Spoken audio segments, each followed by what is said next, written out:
The town of Frost Hollow looked like a postcard: snow-covered streets, bright lights on every house, and snowmen in every yard.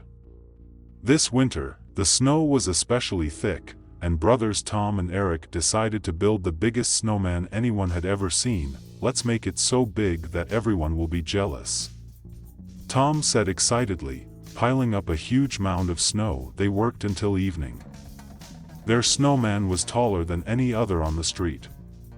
For eyes, they used smooth black stones; for a mouth, jagged sticks; and for a nose, an old, crooked carrot.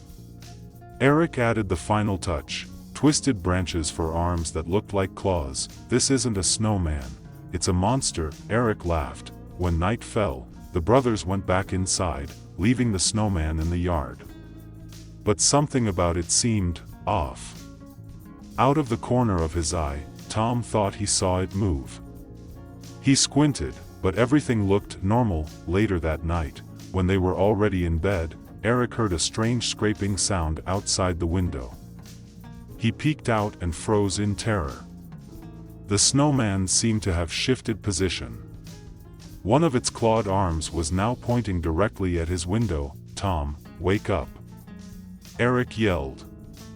"The snowman, it's moving!" Tom groggily rubbed his eyes and stumbled to the window.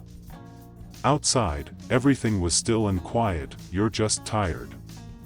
Go back to sleep," Tom muttered, crawling back into bed, but Eric couldn't sleep. The scraping noise came again, this time closer.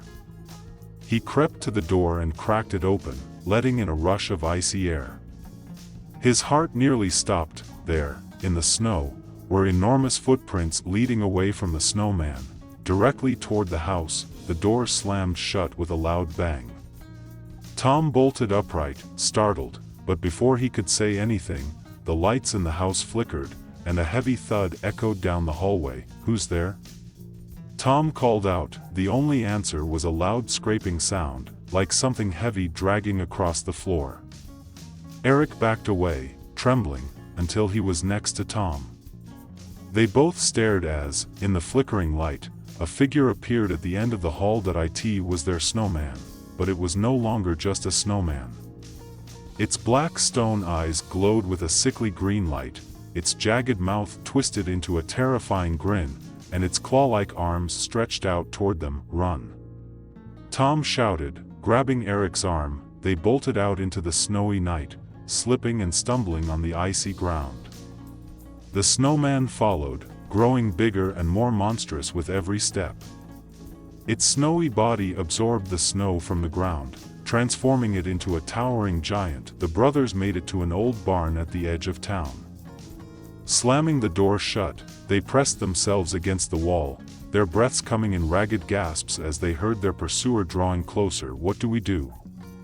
Eric whispered, his voice shaking. "I don't know," Tom replied, gripping a flashlight tightly. Suddenly, the barn shook, and a clawed hand punched through the wall. The snowman was right outside. For a moment, everything went still. Then a chilling whisper came from the darkness. "Never give snow a face, it comes alive." The barn collapsed, and silence fell over the town. The next morning, neighbors found only a trail of massive snowman footprints leading into the woods. Tom and Eric were never seen again.